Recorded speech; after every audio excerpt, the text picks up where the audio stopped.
Quanto ganha por dia o trader que você conhece que mais faz dinheiro? Olha, aqui é importante destacar que a galera que vai assistir esse vídeo vai falar assim, caramba, isso não existe e tal. Turma, depende do rolê, dos seus contatos, tá? Então, eu acho que isso tem que ficar bem claro. Bom, uma coisa é a gente falar de ganhos máximos. Eu conheço traders que já fizeram mais de R$ 1 milhão em um dia. Conheço traders que fazem constantemente valores como, por exemplo, 200, 250, 300 mil reais no dia. Então, se a gente tirar uma média disso, de repente não vai ser esse número absoluto. Mas sim, conheço vários traders que fazem muito dinheiro no mercado. E sim, essas pessoas não aparecem. Então, para você que está duvidando, é o seu rolê.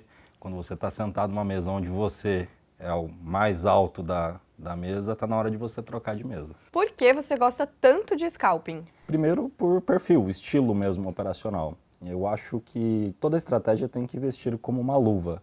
Tem que ser prazeroso, ela tem que se encaixar, tem que ser leve, você precisa, sabe, se sentir muito à vontade com a estratégia. Segundo, o que me agrada muito é você resolve muito rapidamente as suas operações, seja no gain ou no loss ou no gain. E um outro ponto é, quem faz trades mais longos precisa de um mercado extremamente direcional, que o mercado oscile 1.000, 1.500, 2.000 pontos no dia. E muitas pessoas só conseguem fazer dinheiro nesses dias. No scalp isso não existe. Muitas vezes uma parte desse grande movimento já é o suficiente para você realizar algumas operações de scalp, bater sua meta, atingir seu objetivo, e grande parte das vezes que isso acontece é em uma janela curta de tempo, sobrando espaço para você inclusive fazer outras atividades. E isso me agrada bastante. Mas de novo, estamos falando de perfil, cada um tem o seu, aqui não existe o certo e o errado, tá? O importante é a gente entender esses pilares que são os mais importantes. E via de regra, para quem vem para essa modalidade, você precisa realmente vestir essa camisa e realmente ver dinheiro nesses movimentos rápidos e curtos, porque senão a gente fica com um conflito de interesse. Você quer fazer o scalp, mas no final das contas você ainda pensa em surfar um movimento longo. E a ótica não é essa, é como eu falei, em uma janela curta de negociação, fazer algumas entradas rápidas com uma mão mais generosa, ou seja, mais contratos, e realizar um financeiro mais expressivo. E qual é o conselho mais importante para um trader? Com certeza, o autoconhecimento. Falo do autoconhecimento por quê? Porque aí você consegue lidar com vários pilares. Se autoconhecendo, você vai entender qual a melhor estratégia que serve para você, qual o melhor gerenciamento de risco. Se autoconhecendo, você vai saber quais são os cenários que você comete erros, ou seja, você começa a ter um nível de filtro mais elevado, e para isso não tem caminho que não seja estudando e treinando muito. O que acontece é que as pessoas demoram para se autoconhecer. Elas iniciam no mercado de uma maneira muito prematura, com pouco conhecimento teórico, com pouco know-how de mercado, e se deparam com diversas situações. E nas adversidades do mercado é que elas passam a se conhecer. Caramba, parece que eu sou um maluco compulsivo aqui, deveria ter parado e não parei, estava ganhando e devolvi tudo, estava perdendo, bateu meu limite loss e continuei operando, aqui não tinha minha estratégia e eu entrei. Então o autoconhecimento vai te levar a buscar a estratégia que serve como uma luva, vai te levar a operar com mais leveza, com mais objetividade e vai fazer com que você cometa menos erros. Fale um ponto de atenção que um trader precisa ter antes de começar. Essa é uma excelente pergunta.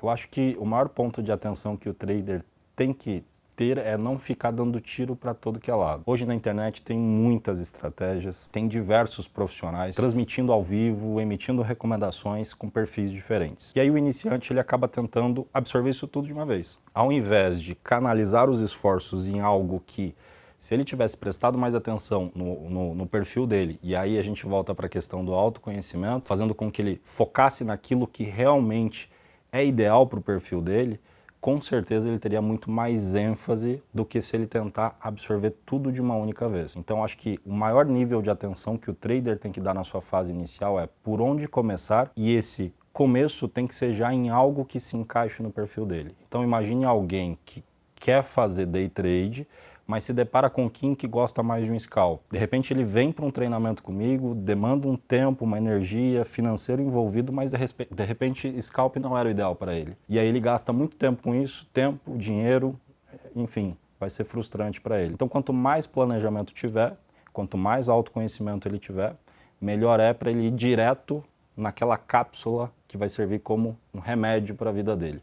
Ou seja, o start, sendo o start da maneira mais correta. Diga uma verdade dura que precisa ser dita em relação ao trade. É difícil pra caramba é o lugar mais meritocrático que você possa imaginar. Se você errar, você é cobrado pelo mercado imediatamente. E na sua opinião, day trade é para todo mundo? Não. Assim como nem tudo é para mim, é para você ou para quem está nos assistindo. Eu acho que muitas pessoas ingressam numa faculdade de Direito, por exemplo, mas não terminam a faculdade porque no meio não gostaram, por N situações. Inclusive, no seu meio, você que está assistindo esse vídeo, deve ter algum amigo que já tentou uma profissão, não deu certo, foi para outra linha, que tentou uma faculdade que não deu certo e foi para outra linha. Então, day trade não é para todo mundo. E como saber o tamanho de mão no trade? Perfeito. Aqui a gente esbarra em vários pilares. Primeiro, a gente precisa entender qual é o tamanho do caixa que você tem, que o trader tem. Depois, a estratégia que vai ser utilizada e, finalmente, se a pessoa tem perfil para unir essas coisas. Entenda o seguinte, se eu pegar 10 mil reais e dar na mão da Laís e 10 mil reais na mão do Joãozinho, vai ser administrado de maneira diferente, porque, de repente, o Joãozinho é meio doido, ele é mais agressivo, ele vai se alavancar mais e a Laís, de repente, é mais conservadora. Porém, quando a gente chega na estratégia, às vezes a estratégia ela exige um stop mais longo. E, de repente, agora começa a esbarrar num caixa que não comporta seguir aquela estratégia, ou, via de regra, um stop que machuca emocionalmente falando esse trader. Então, a união desses pilares é o ideal. Se não tiver o equilíbrio entre esses pilares, não vai funcionar. E qual é o setup para você ganhar dinheiro na abertura? Esse eu tô tentando descobrir até hoje. Brincadeiras à parte, tá? Só para descontrair com você que está assistindo esse vídeo. Na verdade, para toda situação de mercado, existe uma estratégia específica. Eu costumo usar uma regra de distorção de preços, onde eu aplico um conceito que eu chamo de ponto de retorno, mas precisa ser em uma distorção específica e que apareça em cima de um suporte forte ou de uma resistência forte, para que eu abra uma posição geralmente contra a abertura em gap. Normalmente esses gaps são expressivos, tá? Grande parte dos gaps, ou eles são fechados no mesmo dia, ou eles são parcialmente fechados. E aí é importante também o trader estudar que tipo de gap. Então não é em todo tipo de gap que eu aplico isso. Mas o que eu gosto é o ponto de retorno em situações específicas. Como fazer para superar um loss? Na verdade, a gente aprende a lidar com o loss, assim como outras coisas na vida. Se você estacionar seu carro e de repente vou sair para resolver alguma coisa e voltar e tá lá, alguém bateu no seu carro, você não sabe quem foi, não tem câmera, não tem nada, foi um loss, você ficou com um prejuízo. Como lidar com isso? Paciência, vida que segue, vou continuar trabalhando, vou consertar o carro e tudo mais. Se a gente montar uma empresa 100% de certeza que ela vai dar certo, não, então existe risco. A questão é que o trader ele não lida com cada operação dessa forma. Se ele pensasse que cada operação é como se fosse uma mini empresa que ele está montando, ele se dedicaria muito mais para montar bem o business plan de cada um desses trades, entendendo que cada operação que ele está empregando, ele está colocando o dinheiro dele para trabalhar para ele, para poder ter retorno. Só que a partir desse momento, para ter retorno, a gente tem que tomar risco. Então é natural que com o passar do tempo, quanto mais know-how, mais experiência o trader tem, ele lide melhor com a questão do risco envolvido. Só que aqui a gente também entra no universo de perfil. Nem todo mundo está disposto a correr risco. É do ser humano sentir medo, ter dúvidas, etc. Então precisa ser um processo que seja leve. Você não pode começar arriscando muito, mesmo que você tenha um bom capital, comece pequeno, vá gradativo, vá se acostumando com os diferentes cenários, porque os erros no trade são muito comuns. Você vai lidar com loss frequentemente. Muitas vezes você até vai mais errar do que acertar, mas quando você acerta, você ganha mais do que quando você perde. E o resultado passa a ser positivo. A partir do momento que você começa também a ver resultado, opa, agora estou tranquilo, porque eu sei que quando eu erro, está dentro de uma gestão, e quando eu acerto, está dentro de uma gestão. Então, queria te perguntar se você tem alguma história muito engraçada para contar que já aconteceu no trade ou uma história muito triste. A história mais engraçada do trade foi quando um aluno trouxe a experiência de que o gato dele subiu no teclado e acabou executando ordens. Quando você deixa ordens pré-programadas e tudo mais, e algumas teclas de atalho, né, e dependendo da plataforma que você está usando, isso pode executar uma ordem mesmo ou não, e o trader passou por essa situação. Então foi assim, de todas a mais inusitada que eu já vi. Isso faz muito tempo, foi, sei lá, 2011, 2012, quando os recursos das plataformas eram diferentes dos recursos que nós temos hoje. Inclusive, naquela época, se usava muito mais home broker do que plataforma gráfica.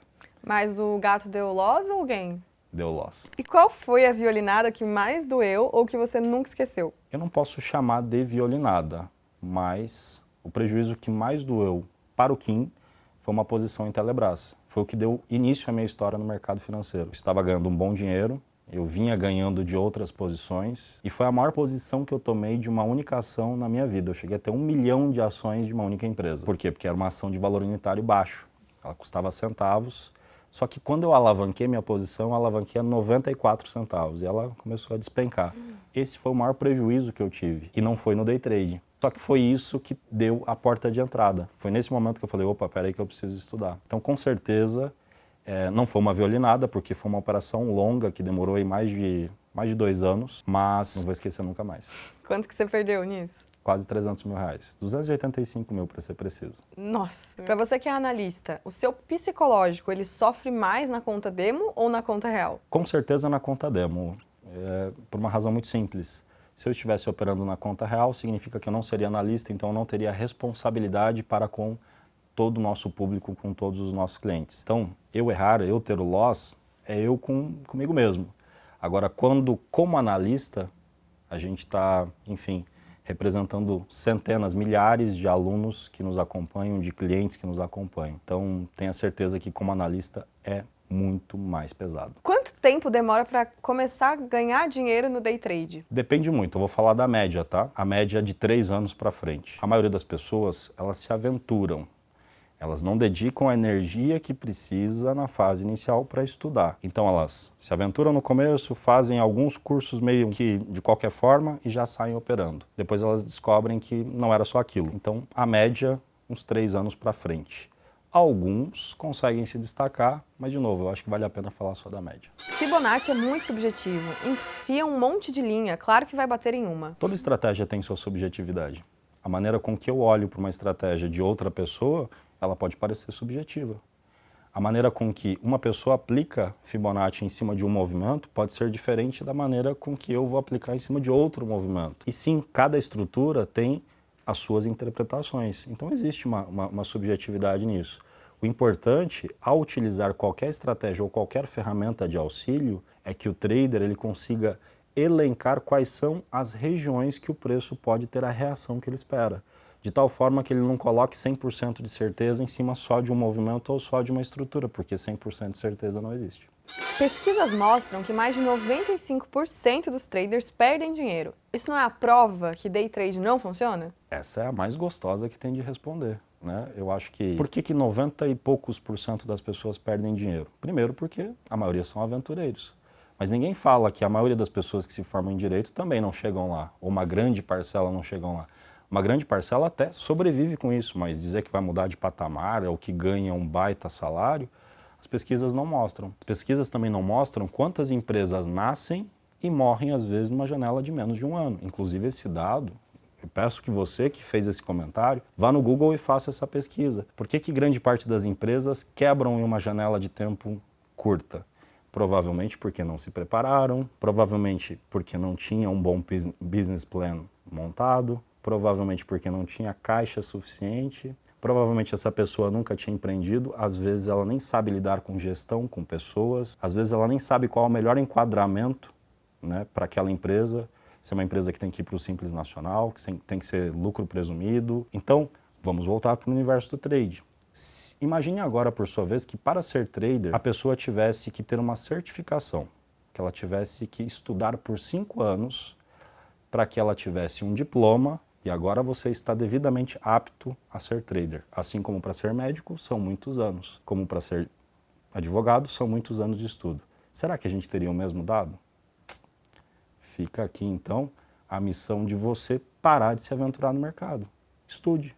Siga o mercado como qualquer outra profissão. Leve o mercado como qualquer outra profissão. Se prepare, faça diferente do que a maioria faz. As notícias também mostram que grande parte do brasileiro gasta um rio de dinheiro com apostas. Por que não investir em conhecimento? Essa é uma boa pergunta, né?